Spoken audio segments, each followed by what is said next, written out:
At what point did you spot Mr. Chandra's potential? I'm not saying as a CEO, I'm just saying that, look, this guy is maybe out of the ordinary.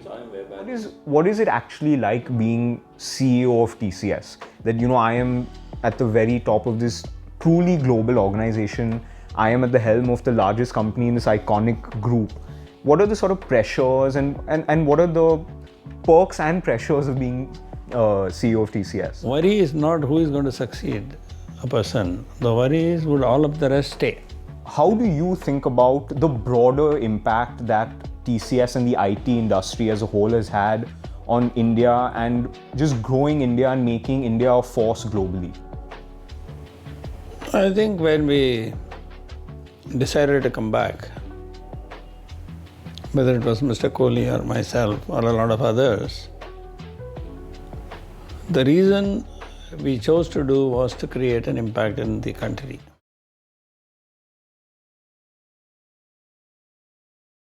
Mr. S. Ramadorai is the former CEO of Tata Consultancy Services, one of the largest companies in India and one of India's most global enterprises.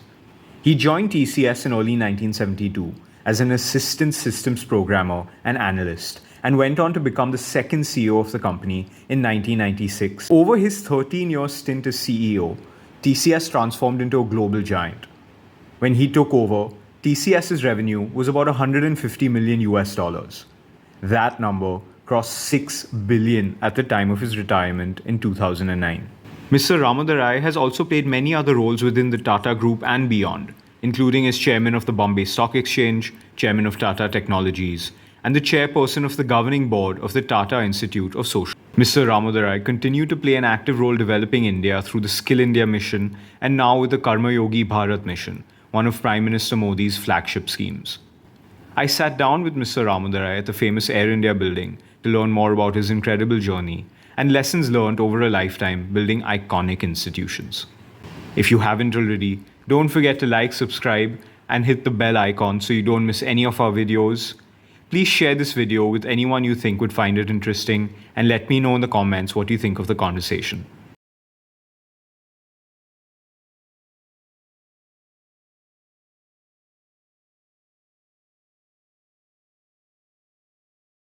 Hi, Mr. Ramadorai. Thank you so much for doing this. Welcome to the Sensei Kujaku show.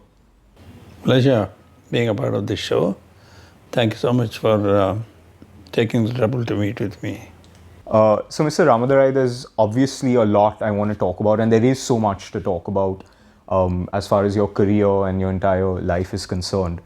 But before I get into my questions, I actually want to just get into the fact that what you and everyone else at TCS have created over the last, say, roughly 50 years, and the impact that that has had beyond just the company, the shareholders, and the entire IT ecosystem that has been created as a result of a decision, Mr. JRD Tata and FC Kohli took. And of course, there have been other people involved, but a decision that was taken over 50 years back.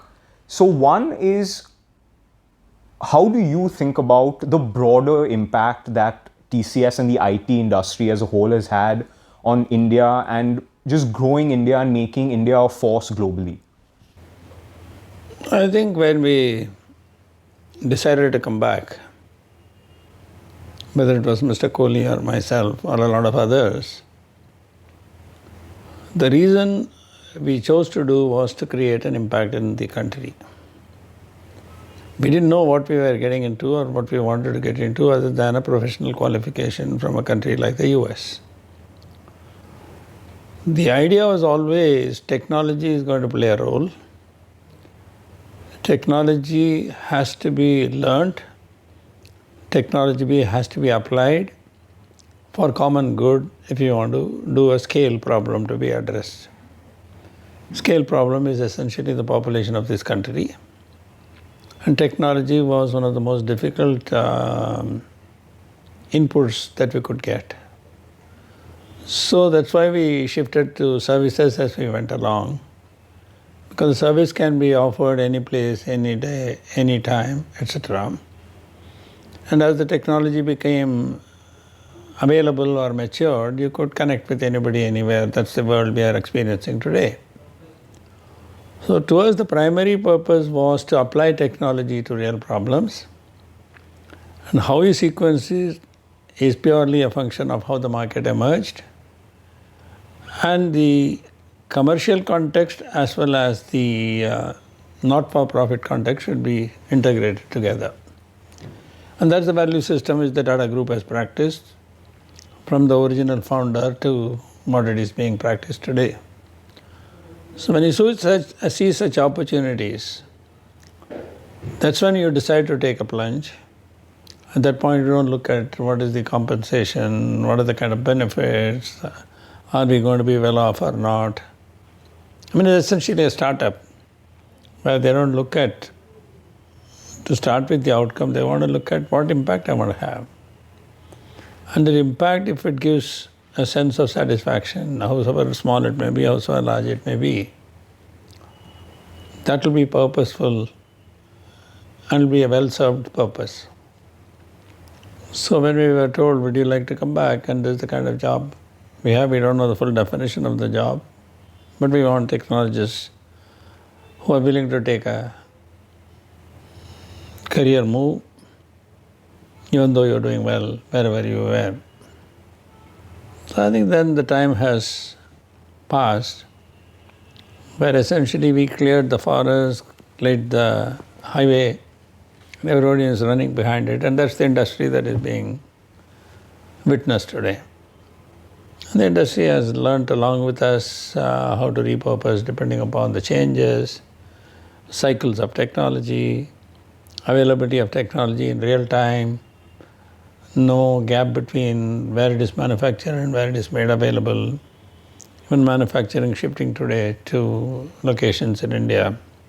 So the whole transformation in a short period of 50, 60 years has been an enormous impact which affects the common man, which impacts the common man, which enables the common man democratize the whole distribution of technology for a set of applications, whatever your creativity means. That's the journey of excellence, that's the journey which we believed in, and the journey where we didn't know all the answers. But it has produced a $240 billion industry with whatever 5-6 million employment generation directly and all the indirect employment generation. But I think somebody has to take the lead, and Tata Group is known for it. So being a part of that, we take pride in what we have created looking back rather than this is what we thought and that will be reached. That's the difference. Right. So it's interesting you spoke about impact, and that's in many ways the primary motivation, especially at the very start of your career. So I want to take you back to 1972 when you first joined TCS.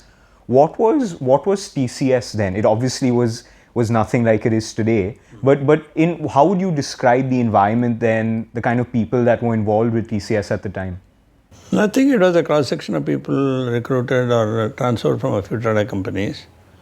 The reason being we did some unit record machines, back office processing, some little bit of automation. But it was purely very simple data processing centers. So when we started TCS in the Nirmal building and in the building on the 10th floor here, we put some IBM 1401 machines, unit record machines, punch card machines, and then an ICL machine. And we do some back office processing like inter-branch reconciliation for the banks, directory printing, examination results printing, income tax processing, all back office functions. That's one of the kind of things which we are doing when we joined. But at the time we are looking at what is the best technology we can bring if you want to leapfrog, and what are the kind of challenges we will face if you try to bring in the technology. That's when we struck upon the number 2 computer company in the world at that time, namely Burroughs Corporation, and then tried to convince them through the efforts of Mr. Kohli being on the board of IEEE Region 10. And he used to meet a lot of Burroughs people as part of his trips to the US for IEEE conferences, a professional body essentially. And then we decided that they were willing to come to India. They thought that would be a market in the future. And they agreed upon 2 things. One is we being the distributors of those machines, we will do some software building capabilities, not for the clients, but for their internal tool sets, maintenance of some of their operating systems, and then along the way pick up some of the clients who were using Burroughs in any part of the world. And we did into some small amount of manufacturing in terms of card readers. In Goa, we set up a small plant. So those were the kind of beginnings where here is a number 2 computer company, here is an organization which is willing to make the investments, and here is what some export obligations we had entered into because the licensing was a bit of a challenge. And we accepted all those because we think we can create a can-do attitude. Young professionals, average age being about 23. So I think those were the challenges and those were the opportunities we saw. So, Mr. Ramadorai, that's very interesting, and I just want to probe a little more on your early days at TCS. It's interesting when you think of what TCS is today and the scale at which it operates. But say the initial 5, 7, 10 years maybe of your time at TCS, which was predominantly the 70s, how difficult was it to convince clients to take you on as a vendor or to offer your services, especially in international markets where, forget TCS, even the Tata Group, everyone may not necessarily know. So what were the sort of challenges you faced, and what do you think helped you overcome them at that time? 2 or 3 things first let me articulate. When I joined TCS in 1972, except the IBM 1401 or the ICL 1903, we didn't have any of the latest machines. So, till we got the first machine, a Burroughs 1728, which was installed in this machine, all of us were essentially getting frustrated that how do you leapfrog into a newer technology environment with the kind of promises that were made to us that we are going to get some technology and investments. Not because of the will of the Tatas or the TCS executive committee, because the licensing was very, very difficult. The conditions that were imposed were very, very difficult to abide by, but unless we took those, and export obligation of 5 times the value of the computer, they wouldn't give us the license. Even the licensing was, why do you need this kind of a configuration, why do you need so much of disk capacity, why do you need so much of memory, etc., etc. But I think if you want to do some client work, you need a certain configuration which does that. And some of the export obligations were met by Burroughs. That's why I said we did the internal work for them. And they were willing to train us. And we went to some of the training centers and got trained. For example, I was doing a lot of diagnostic programming for another computer company called NCR in the US. So for me to get into field engineering and diagnostics was a natural progression. While the first 2 years, because we didn't have any hardware or anything till 74, so we learned programming also. We have done a lot of programming as part of our academic, whether it's in Fortran or PL1 or Algol or whatever it is, languages or assembly level. So to us, the switch between an engineering, electronics and software programming was natural for me, particularly because you have a physics degree, you have electrical and communication engineering, and then you have a computer science master's. So combination of these was possible. So I could switch from a hardware engineering to a programming, and that's the way. So we installed a number of customers. We sold some of those machines to the Indian Agricultural Research Statistics in Delhi. We sold to one of the steel plants, not Tata's. Then we sold to State Bank of India here. So I think a combination of these enabled us to give some confidence that one, the machine is good, second is advanced technology, third is we can service the customers. And we built a culture of can-do attitude. Given a choice, we will certainly put our best minds, because all we had was human capability. And when you back them with technology, when you train them on the technology application of that with a passion to do excellence, was a way of life. So the overseas clients initially wouldn't believe us. Overseas clients thought, what do you guys know? We have been doing it for ages, and you're young guys who are coming. So give us a chance. We can only give a demonstration if you give us a chance. Right. The moment they gave us something to do, and then it was reference selling. One project leads to another one leads to multiple people move and they go and call you because they had an experience with you. Those initial years was a very challenging period of going and knocking at doors.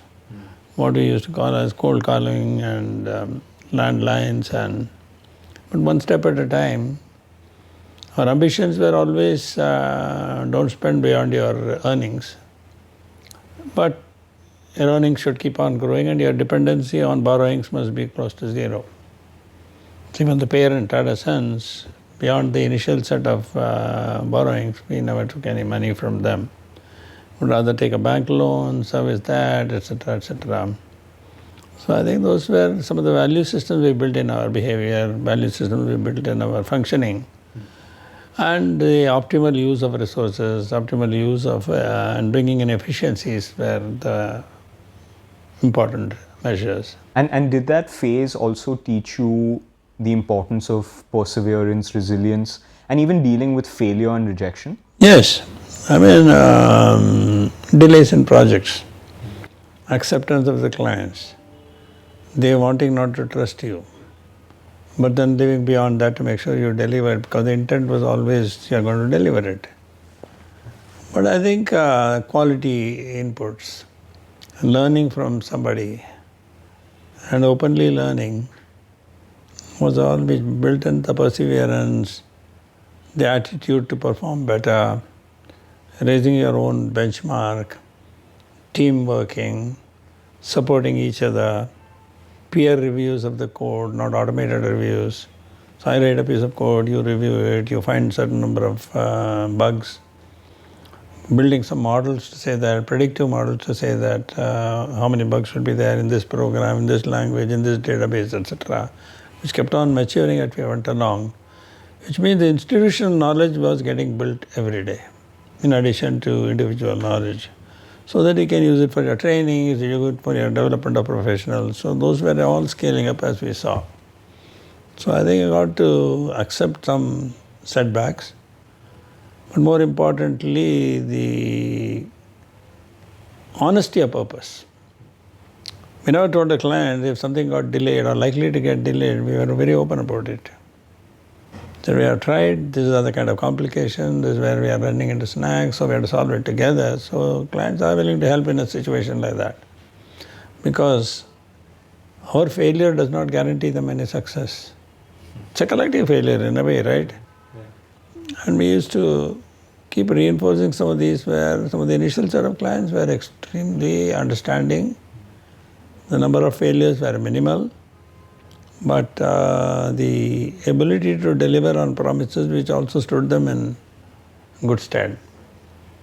And some of them realized that their growing up in their organization was because of some of these projects, some of the risks they took. Some clients even gave them incentives to locate a project in India. That's into the 80s. And they said the dollar budget they would commit them was, because of the cost of living, etc., twice what they got in the US, so which means they could get more resources. So these were some incentives which we put together along with the customers themselves. Anything that has to be a positive as well as a negative reinforcement. They can say that you have got to do this, but people will see, why should I? So, you know, Mr. Ramadorai, in the run-up to this episode, I was rereading your book, which, by the way, I is one of the best, you know, business cum autobiographical books that I've read. And I'd actually read it a long time ago, and then I reread it, and I feel like I appreciated it a lot more reading it the second time. And one thing that sort of struck me through the entire book, and especially I'd say maybe the first half or first 2/3 of your career, and I guess in some ways that's a reflection of TCS's own existence, is how important it was that you all took advantage of opportunities that came in all sorts of forms. We never said no, exactly. Never said no, and they came in really unexpected ways. Unexpectedly also. For example, Y2K, which was such a, I mean, you know, who would have thought you would think that they knew 2000 was coming, so why didn't they prepare for it? So can you talk to me about that experience? And just for context, you were CEO of TCS at this point. You became CEO in 1996. So I mean, the buck stops with you. You really sort of got to grab this opportunity. You see, when you have the operational experience, that gives you a level of strength which nothing else gives. People respect you, especially in a technology company or in a services around technology, that if you can do it, all of us will also understand why you can do it, then we must do it. So when you challenge them with something else, they don't think it's an impossible challenge because you have demonstrated it and you are willing to put your head again into the same problem. The support system we built was exceptionally good. So when we looked at the Y2K problem, we never thought of it as throw more human being or human capital into it. So we'll throw, but we'll bring in a level of automation. Second thing, we'll look at it as a manufacturing process where a set of input code that comes in which is not Y2K compliant, how do you process it through an entire stream of workstations or a center of excellence in manufacturing, and the output is a converted code to Y2K compliant. So we set up what we call as a software factory, even the term we coined. So in Chennai, we said we are going to create a software factory around an IBM machine, a 3090 class of machine, which was a water-cooled machine, which was the first in the country. And then train the people to say that here is a set of people who will do this, here is the people who will modify the code, here is the people who will test the code, here are people who will say run a parallel run, and finally a production run to say that what you got from here and what you get at the end of the day is completely in line with verification, automated verification, etc. So it's more seen as a factory approach, an automated approach, and bring in the best people to do that. And at every stage, the data and the quality of your metrics spoke.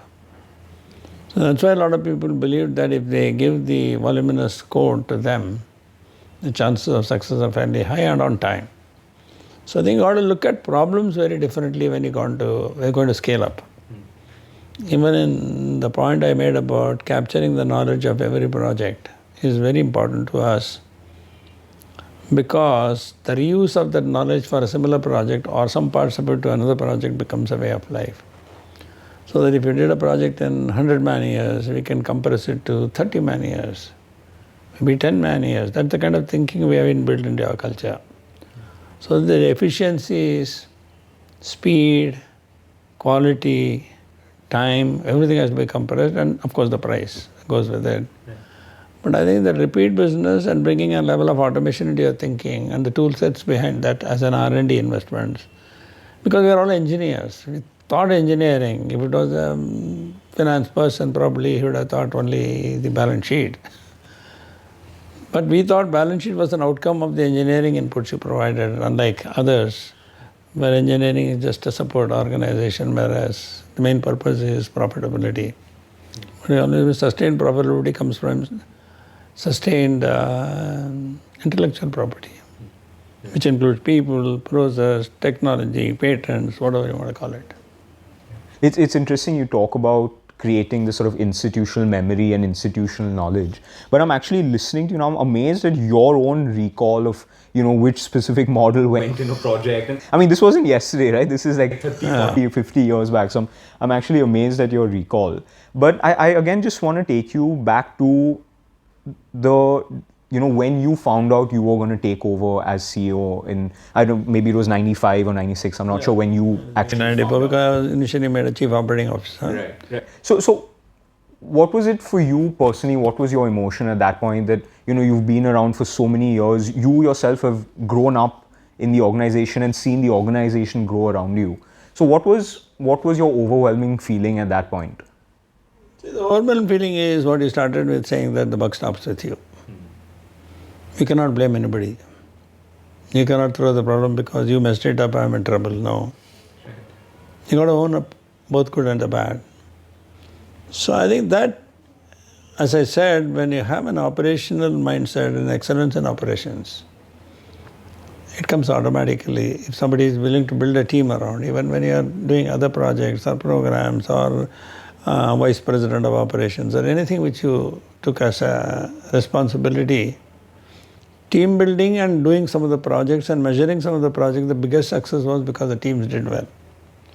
If a project was not successful, it was because somebody in that team did not do the kind of responsibilities or the role he or she was supposed to do. So I think so long as it is there, one of nurturing, caring and sharing, and people have no fear to come into my office. I mean, you see Atanmay and all, they behave naturally, they don't get scared, boss is going to be here, can I stand up, sit down, none of that. So I think the culture of openness, the culture of team building, culture of sharing, culture of caring was the one which we grew up with. So that stood in good stead. So, but then the fear is always, will you be successful? And what is the measure of success? That keeps always, because you don't want to be letting down your clients. Some clients will insist, I will only talk to the CEO. They might have grown up with you, but they are also in some positions, but they know you, so they want to talk to you. So you have to give those freedom. So it means CEO's job here is a part of the operations integrated into his well-being. We used to monitor or review some of the projects. I mean, the State Bank of India would never allow anybody else other than the CEO to be present. The National Stock Exchange was a project like that. National Securities Depository was a project like that. Some of the international clients like GE and all, they wanted you to be American Express, etc. So to me, the time is the biggest worry. That comes by empowering more, throwing more, and then making sure that you don't take everything in your lap and you're going to fall. It's interesting, even coming back to your book and sort of you were describing that phase when you... So the learning, the whole idea in writing that book was openly share what are the challenges you went through, because the challenges keep repeating. Yeah, and so, you know, I remember very early on in your tenure as CEO, you made it very clear to everyone that you are what I would describe as a collaborative leader, right? That you are not some king in the castle, lord in the manor, shouting orders, you know. So the point is to create that very collaborative environment. Access, collaborative environment, which percolates down because the direct report is to you, will start behaving that way so that the organizational culture gets built that way. Right. If there's any aberration in it, you're going to mentor. We have to have a very strong mentor-mentee framework here. Not everybody was a mentor, but those who are capable of doing mentoring. The other thing which we practiced a lot was rotational roles.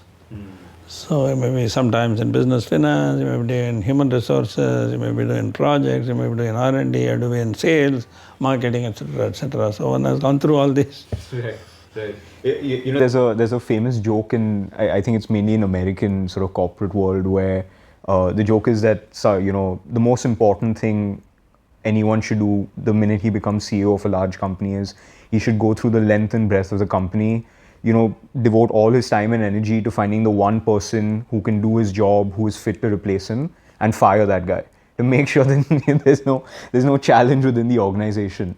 But I mean, obviously that's a joke, but coming to your specific example, again, it's not just about creating collaborative that, okay, my door's always open. There's very tangible action and, you know, clear, it has to come from you as a CEO that, look, I'm actually walking the walk, I'm talking the talk, you know. So can you give me, you know, again, it's in your book, but if there's other sort of stories or individual instances that you can think of where having that environment and having that leadership style was a distinct advantage versus, say, a more dominating or forceful style? One is, you know the people very closely. You know their families very closely. You don't do all the reviews or all the programs or all the meetings in your room.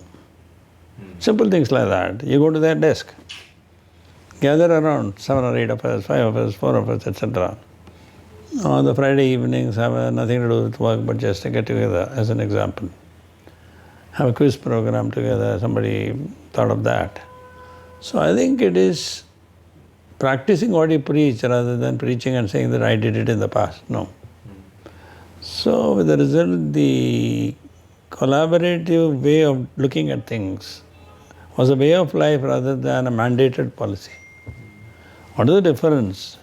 You can always say there is a policy for everything. But then if you see every organization, the aberrations are for anybody to look at. So I think so long as it's internalized, that whole culture, then it does not matter. For us, selection of the next level of leader, the succession plan are all automatic choices to say that worry is not who is going to succeed a person. The worry is would all of the rest stay. That is the way we think. Because you don't want to lose 5 guys to choose one as the leader, then you have again to build that whole thing. So I think for us, we keep brooding on such things to say that a value-based organization, I may not get that position. Nobody told me that you're going to be the CEO. Till one day it dawned on you that that's what I has to take a role. Similarly, when I had to choose the successor, same thing. There were at least 4 or 5 people who were likely candidates.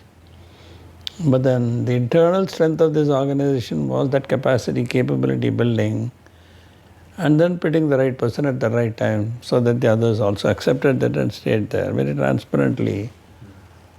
It was not to find one reason to say that why you didn't get it. That's not the way. It's just that. Yeah. And when did you, speaking of this specific point of choosing your successor, at what point did you spot Mr. Chandra's potential? I'm not saying as a CEO, I'm just saying that, look, this guy is maybe out of the ordinary. I am way back in some projects. I saw him in Washington, at the client's location. Saw some of the others in the UK, some of the others in Indian projects. So one of the things which we did extensively is meet the clients at their places, then meet the teams who are there, meet some of the leadership people who are the program managers, so that you knew them as much as a client giving you the feedback, what he or she is doing, how the teams feel about him or her. So these inputs always got registered in your head because the feedback was not from one person. Then you bring them closer to certain responsibilities, either as your executive assistant or one of the critical programs to look after a center, etc. But everybody got a chance to make sure that they got it. So I think same thing my boss did to me. He gave me so many assignments. Yet the others also looked at so many assignments. But he went through the difficult process of choosing a person when the time came. And so I want to talk about your 13-year stint as CEO specifically. I would say that in those, especially maybe the first 10 years or so of those 13, is when TCS in many ways became the company we know today. It became a much more structured, sort of global conglomerate. And I would say that period, really crucial steps were taken, not only externally in terms of growing larger and more global, but internal changes. Right. Creating systems, processes. For example, you talk about how you had to put someone in charge of HR. HR was a sort of fragmented, not very structured setup within the organization. So could you talk about your thinking when you took over and why you think it was important that you embarked on that journey of setting up these structures and processes? No, I think I also given an example in the book. As a CEO, you want real-time data. If I called you as the HR head, or the HR head was there and said that what is the attrition this week? The typical answer was, I'll come back to you. I'll come back to you, but it depends on my memory to again call him to say that where is that data? He thinks boss will forget and whatever number I give is okay. Or if I don't even give, he would have gotten into other priorities. That was one revelation that I have to put systems in place if you want to scale up. I don't have to depend on somebody. So long as they input the data, I can access it from my desk. And so we re-looked at completely the kind of systems that was running TCS. Almost 1,200 applications were running the back office of TCS, and we had a compressor to say that what is a seamless one? Why do you need so many programs? What do they do? Second is what is the level of investment we have to make in process re-engineering and ownership, and how do you bring that transformation in the organization so that everybody accepts it. So we brought in a chief transformation officer just to send the message across. We are going to be driven by a lot of systems, processes and discipline, and the reason for that discipline to say that. And the authority at each level, what are the kind of data you need to control and you need to make sure it is part of the system. From there it goes to the next level, etc. Then the consolidation comes for us to report. Second one was when we looked at applying for the Tata Business Excellence model, which was just getting started in those years, or quality measures. We are part of the what is the level of maturity of this organization in terms of process and systems? What is the level of maturity of this organization in terms of people maturity and capabilities? What they call as the Software Engineering Institute, CMM level 4, level 5, level 3 to level 5 being the highest. So you do that only by external examiners who come and see all your process and then see whether you are at the maturity level which you should be. And then you start incorporating that, making sure that they are all robust, predictable, practiced. What you say as a policy and what you see on the ground by meeting with the people aligned together. And then you can show documentation to that effect to say that is what it is. Not by individual saying, we want to see as the people who assess you. So that maturity itself takes you to level 5. We are one of the few organizations in the world we cross that level 5.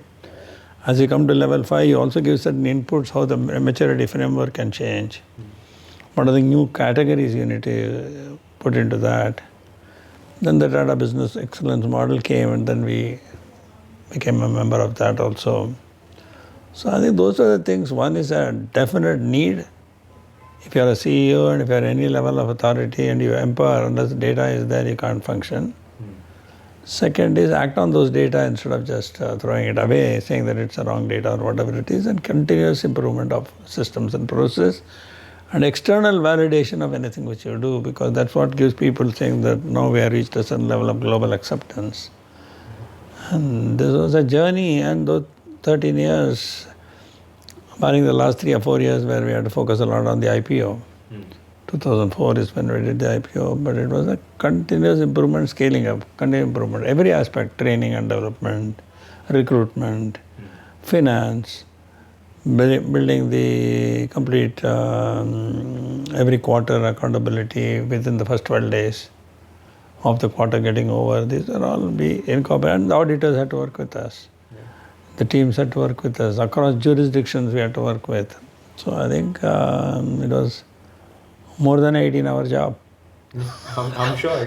But it's interesting that you say more than an 18-hour job. It's sort of, it is in many ways You a live that. 24-hour job, right? Yeah, that is you live that. Your entire, and you in your book you often talk about how your wife used to say your first wife or your first love was actually TCS. Correct. But that's an interesting point that, I always think of people who achieve the very highest levels in whatever their chosen field may be. And I think of the kind of pressures, and see, it's very easy to see the flashing lights and think life is great for everyone at the top. But there's also a tremendous pressure, internally, externally, pressure that you yourself may put on yourself to make sure that you perform. So what is it actually like being CEO of TCS? That, I am at the very top of this truly global organization. I am at the helm of the largest company in this iconic group. What are the sort of pressures and what are the perks and pressures of being CEO of TCS? No, I think one is honesty of purpose. Every day you have to live the values. Every day you have to set an example. And every day you have to keep raising the bar. And every day you have to be accessible. Every day you have to keep telling people that you can do it, motivating them. I think these are the traits which anybody should have if they even want to aspire to that kind of a position, even any leadership position. And the family's support is a very fundamental requirement, because that dimension where you hardly have any time to spend with the kids or with the family, they'll have to look after them. They are also in a job, then it becomes very difficult. So it's a very stressful time for anybody in that position. But more importantly, if you believe in the team, they will, at least certain level of stress they will take away from you. Problem solving becomes that much easier. Or even when we had a strategy team and we said that we'll be top 10 by 2010. It was not just on a revenue. You go and buy 3 companies and say, my revenue is there, but there's no profit. So we used to say, what are the parameters on which we say, whether it's quality measure, number of projects which are no defects or whatever, profitability, growth, vis-a-vis the industry, attrition, you name it. We put all those things and then said that we have to do this if you want to be in this. And within that, what is the role of every single associate had to be communicated. That's why we brought in a chief transformation officer to say, this is what we mean by what. So that a programmer, an analyst, or a program analyst, or a designer must know what his or her role is in that position. If that is not clear, what does it mean by saying top 10 by 2010 across all the dimensions I talked about? And we achieved it 1 year early. And the pride that brings with it, the kind of positive reinforcement is unimaginable. So I think the other thing which I have written in my book, which one of the best, I definitely didn't want to forget, that was, you should not leave an organization when you retire with problems. Typically, fellows, maybe great CEOs, but then all the problems start like a pack of cards. Oh, kahan phas gaya. So another very fundamental problem is the day you leave, you must leave that day. That's number one. Right. Don't say you'll be a consultant and try to do all kinds of crazy things, because the next CEO can't function if there is a role for the previous CEO. Right. Second thing is, he should face a new set of challenges for the future than fixing the organization of the problems of the past. Very fundamental. So I could leave on the day, 6th of October, and then walk out without any worry that the next person will not be able to do. The next person, if he or she wants, they'll connect you if they want help. Not you go and say every day, कुछ चाहिए क्या? ठीक नहीं चल रहा है. Right. No, I think a large part of that is if you see the first 50 years of TCS, there were 3 CEOs. Yeah. Which is remarkable. Which is remarkable, yeah. I mean, normally it's like someone's in for 2, 3, 4 years in most large I companies. keep rotating, yeah. You know, so it's remarkable that I guess each CEO had that sense that, look, I want to leave it better for the next guy, and that is how it has panned out. But so coming to 2009, like you said, 6 October 2009, unlike most people who would have gone and spent time sipping a drink on a beach, you actually went straight to work in your sort of next role. And since TCS, you've had multiple sort of chairmanships and been on multiple boards around. But I would say in many ways your most significant sort of avenue of using your energy has been on skill development. And so that you were associated with NSDC, NSTA, but right now, from what I understand, the primary focus of yours as far as skill development is with the Karmayogi mission. Okay. Could you talk a bit about that and what exactly that mission is trying to do? See, one thing is, before I get into the mission Karmayogi Bharat, you got to prepare for your retirement a little deeper than retire ho jayega, 3 mahine sochenge, number of offers will come, I can select from them, etc., etc. This is the typical thinking of a lot of people I have seen. Not that it is right or wrong, it is their choice. So one shouldn't get me wrong that this is the way to practice or whatever it is.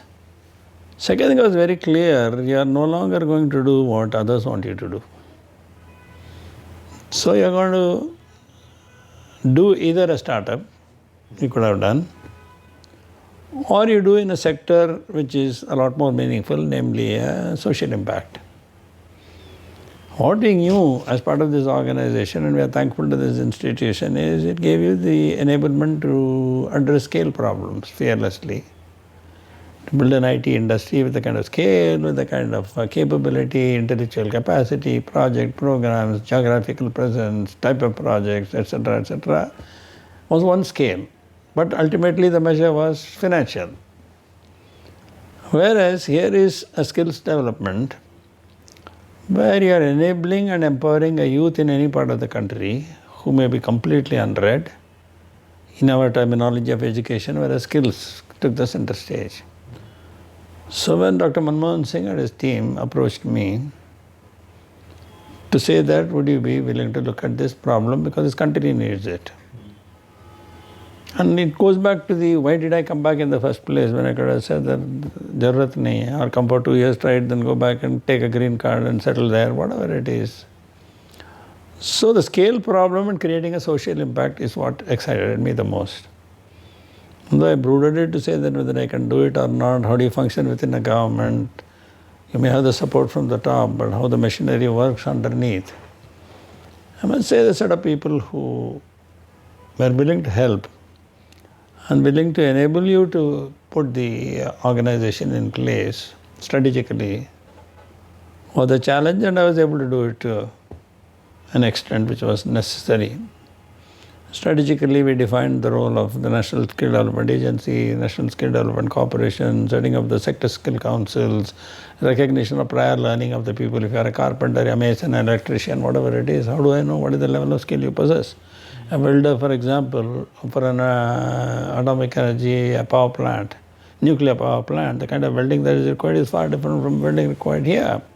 How do you measure that competency, and how do you train that person for that competency? How do you compensate him for that, which is the biggest challenge? Because invariably the ITIs or the polytechnics, once they shifted to the state jurisdiction, the quality of output was very questionable. The result, people were not getting jobs. This migration of people from one location to another became a major challenge.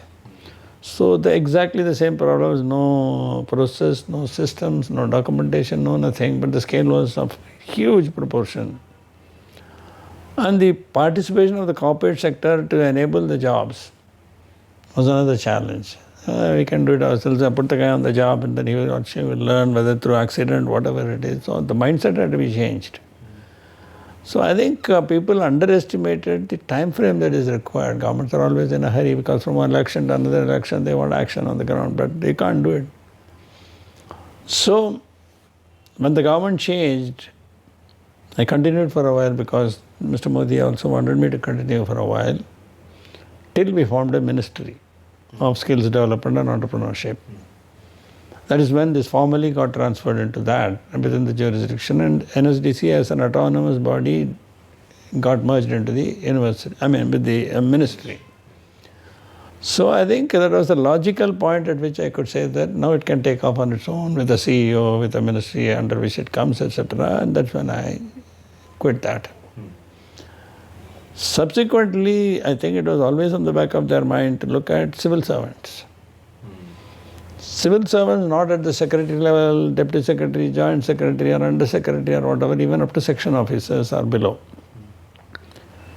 And how do you enable them to do a function based on a role, not on a rule? Currently the system is a rule-based organization. 2 years you are in it, 3 years in it, automatically go to the next level, etc. Or you get the salaries, you are called an additional secretary as an example. So I think now we are trying to think very differently by saying that we are going to, number one, create a digital platform called the iGod platform. Second is we are going to put content which is absolutely world class. Third is we are going to have a blended learning of both physical and digital. Fourth is we will source the content not only from the central training institutions or the advanced training institutions of the government, but also the ministries as well as private sector or non-profit sector or multilateral institutions. Could be from academics from ISB, IIM, IITs or Harvard or Yale or Cornell or ABC, whatever it is. So that's another open. And how do you define the systems, processes, not putting any content from anywhere unless we have a framework to look at these and put it. So we created two organizations. One is what is called the Capacity Building Commission, which essentially says that for these roles, this is the kind of competencies we need. That is by interaction with the ministry, interacting with the PSU, interaction with the state government, interaction with the lowest level in terms of a collector, sub-collector or whatever it is. And codify that to say that here is the need for this particular job role. And where is the content going to come? We say we'll source the content from the best institutions which are certified. For certifying the content providers, we have a method. And then we'll enroll the civil servants, enrollment, access to the courses, evaluation of the completion of those courses, and the inputs that comes as a feedback to say that whether the course was good, not good, what improvements we need to make, so that if 1,000 people enrolled, if 990 drop out and only 10 complete, it's a wasted effort. And then creating a competency docket for every single civil servant. So it's a multi-year project. And then when we do that, we want to make sure that when a job position opens up or a role comes up, if suppose tomorrow a forest officer has to be done, or somebody for the climate change, or somebody for a cybersecurity role in a police or in a military or whatever it is. Then you look at the people who have done and who can bid for those jobs based on the competency register which they have. So matching the people's competencies to the requirements in terms of the role is the transition that we are carrying through, and we are talking about at least, including all the state governments, close to 30 million people. So no other country has even attempted or even thought about it.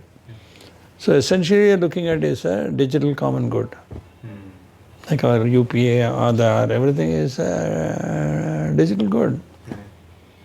Here is a human resource exercise of unknown scaled proportions. And that's a very real excitement. We know it can't be done in one term. But so long as the push comes from the PMO, so long as the push comes from the people who are going to be Department of Personnel and Training, the chances of success are pretty high. Initially, it's always like any behavioral changes. If I'm used to every 3-year a promotion, every 5-year a promotion, or should I adopt a newer model where my competency is my source of strength? But here is the other way to think. Like I said, as professionals, what is our strength? Our competency is not my boss. If tomorrow my boss says go, we have the strength to say that I have a job I can find. Yeah. That kind of a structure is what we are trying to evolve, to say that put the right person for the right job. That is when you become a Karmayogi, where you look at the citizen as your customer.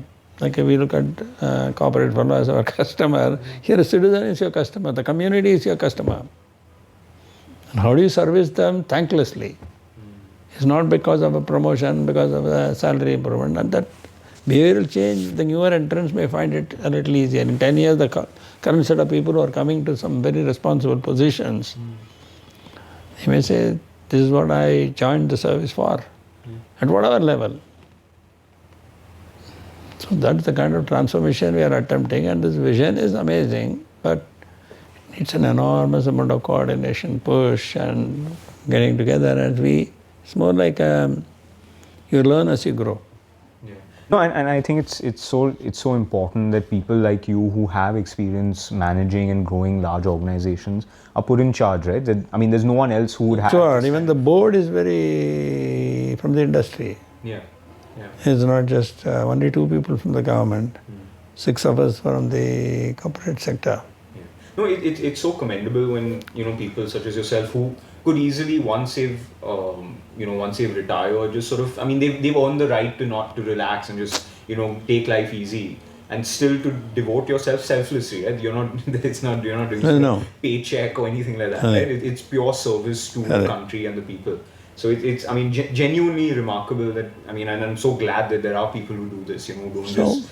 Most of my involvement is in such sector, Public Health Foundation of India, or Axis Bank Foundation, or the Center for Energy, Environment and Water, or the Policy Research Studies, where we put all the policies that are coming up, what does a standing committee mean, what does a bill mean, so educating the MLAs, MPs. They're all non-profit, non-negotiable positions. Yeah. No, I think this is important, just having a cleaner government, cleaner service, everything. It's not just competence, it's... No, take the decisions with the knowledge of what that means. Yeah. So, Mr. Ramadorai, I just want to end with one question. I'm going to take you back to technology. Do you, when you see everything that's happening today with AI or just technology generally, do you ever wish you were 25 again and you could... No, you always feel that. Absolutely. The kind of technology changes that are hitting you, and the spread of technology is happening so fast. Democratizing the technology availability at an affordable price anytime, anywhere, any place is what we have always been looking for. And that's the opportunity. If a young youth today enters anything, including the startup people, where we mentor a lot of people, including some small investment in some of the startups as well. And they have to think like that I'm going to make this last person on the chain